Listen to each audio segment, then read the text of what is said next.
So this time around we want this button, eventually the button on the room pages, but we want this button when we click on it not to display a toast.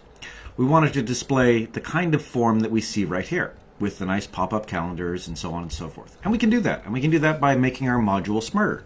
So I'll go back to my code. Here's where we left off last time. We have this attention toast, which calls this prompt module because we've named a variable attention and stored the value of this module into it.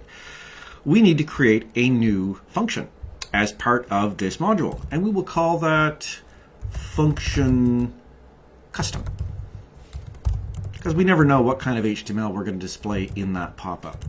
Right now we're going to put a search form, but later on we might use something else. So, as is the case before, it takes a parameter C, and we need to define some values for that. So we go const, and we give it some names. So message will be what we want to display in there, and we'll make that a default to nothing. And title, we'll make that default to nothing as well. Those have to be equal signs, not quotes. So let's fix that. Great. And that's going to be stored in C. And then we need another constant. And here we're going to put value form values. So we're going to take whatever's put into that form and do something with it. So we want to fire the Suite Alert. So let's go over to the Suite Alert documentation to find that again. Suite Alert. And let's look at the documentation under examples. Input types.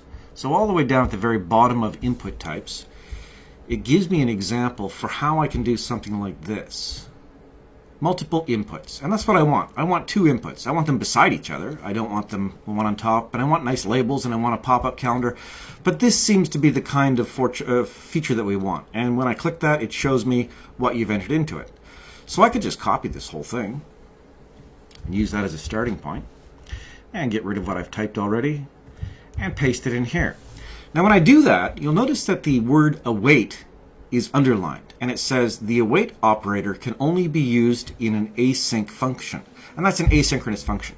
And that's, well, what do I do here? Well, it's really quite easy. You go in front of the word function for custom and give it the type async. There, and now that error goes away. So let's think about what we want to do here. I don't want this HTML at all. I want to take the HTML that I'm passing it, which I'm storing in the variable message. So I can just get rid of that and put MSG, which will be whatever we pass it when we call it with our one line of code. So we have a title. We want that again not to be hard-coded to multiple inputs. We want that to be title, whatever we specify. And if we specify nothing, that stays empty. So that's no problem. And we have some other things I'm going to put in here as well. One thing I don't want is I don't want the backdrop. So I'll set that to false. That's that darkening of the background screen, and it's just not something I want here. And focus confirm I'll leave to false. And do I want to show a cancel button? Well, yeah, because sometimes I might click on that button and say, well, I don't really want to search on this room. Maybe I'll look at a different room. So there's another option I could put in here saying show cancel button, which will be true. Okay. Now, here I'm calling some HTML that I've just deleted. So if you go back and look at the Suite Alert documentation, they're saying get element by ID swal input 1, which refers to the HTML up here. So that's not what I wanted to do right now. Well, how am I going to do this? Well, I'm going to create some HTML. Let me come up here to where I'm going to call this, and let's create some HTML. And we're going to store it in a JavaScript variable. So what's it going to look like? Well, first of all, let's give it a name. Let's call it let HTML equal, and then I'm going to use backtick quotes. And the nice thing about this is it means that I can have HTML on multiple lines, or values on multiple lines, without having to chop them up and put quotation marks and plus signs and everything else. So I'm just going to put some HTML in here. And it's going to be equal to a form, because this is a form. And I'll give it an ID, and I'll call that ID check availability form. And this is going to have an action, but I don't know what it is right now, so I'll leave that empty. And the method is going to be, well, we'll make it post. We're not going to do anything with it until we actually hook it up to a handler, but we have to give it something. And I'll put no validate in there. Might not actually use that, but it's not going to hurt to put it. And I'll have a class of needs validation, which I might not use right now, but you never know. And of course, that has to have a closing tag. And then inside of that, I'm going to have a div class equals form row, because I want these things to be beside each other. And underneath that, I'll have a div class equals call to hold the first one, the start date. And inside of that, I will have a div class equals form row again, just like we did last time. And I'm going to give this an ID of reservation dates modal.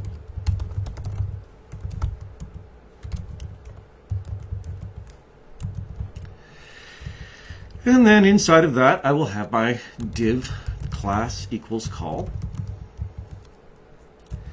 And then I'm going to have an input. And this will be my start date. And I'll make it required. And I'll put class equals form control to make it look like the nice bootstrap input. The type will be equal to text.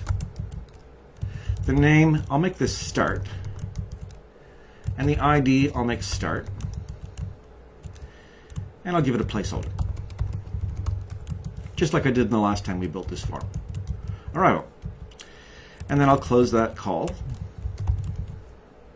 and I'll have another call. And I'll just copy and paste this to make it faster. Copy, paste, and this will be end, not start, and end, not start, and departure.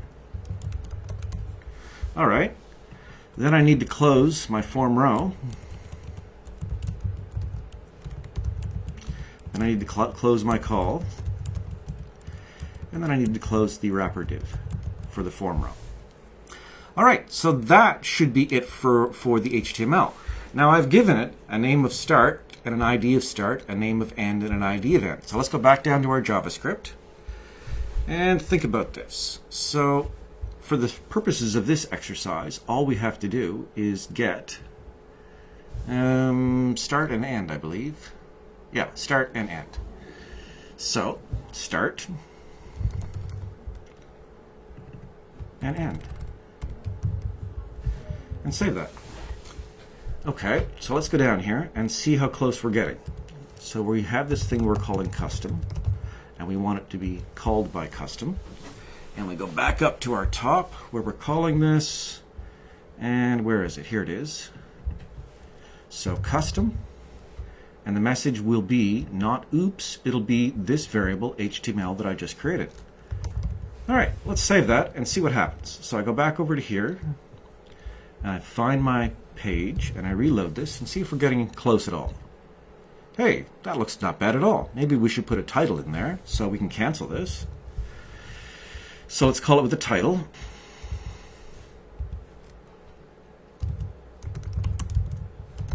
Choose your dates. And save that. And reload this. And open it. Hey, that's not bad. We're getting there. Now we don't have any calendar yet at all. We need to somehow tell it to open these, open a calendar when I open this page. So let's go back here and see how we can do that.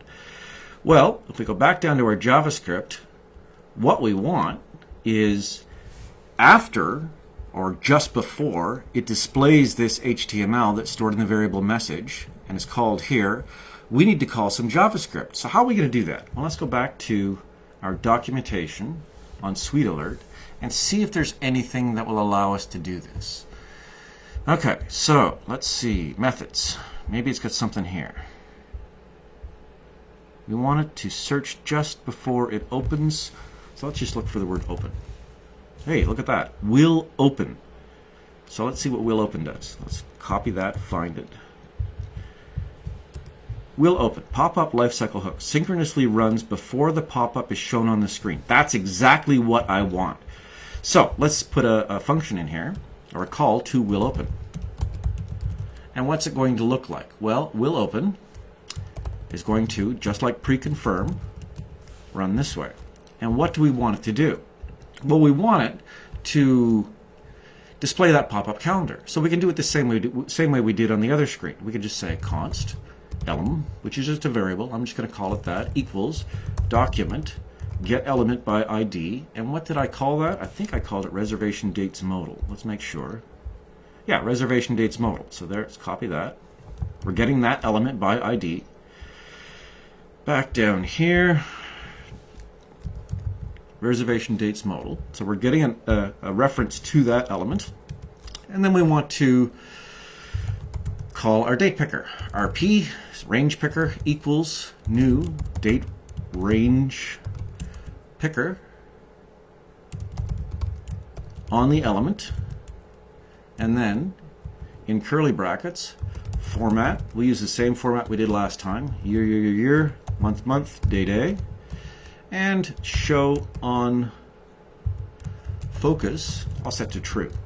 Okay, so that means when you click on it you should see it. So that should hopefully open the date picker. It's probably not going to, but let's find out. So let's give it a try. Reload the page, click on it. So it automatically opened my calendar and it stuck it behind this modal. Well, that's not exactly what I want. I don't want it to open automatically. Well, let's do the easy one first. So let's inspect this page. So I'll bring up my tools, find my inspector, and click on this actual, I'll see if I can get this whole calendar highlighted. I'll get me close enough. So this appears to be in a div with the class of date picker. Now, we haven't actually gone through CSS in great detail yet, but we need to do a little bit right now.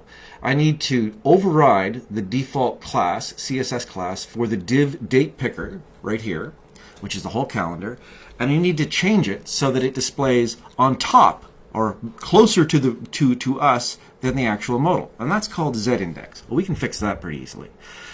So let's go back to our code, and we'll go to the very top of the screen, and we'll just put in .date picker, D-A-T-E-P-I-C-K-E-R, and we'll give it a z-index. I don't know how high it's supposed to be, but the bigger the number, the closer to the top of the screen or the front of the screen, the closer to us that it is. So I'll put 10,000 in there, and hopefully that'll do it. Save that, reload this page, open this up, there.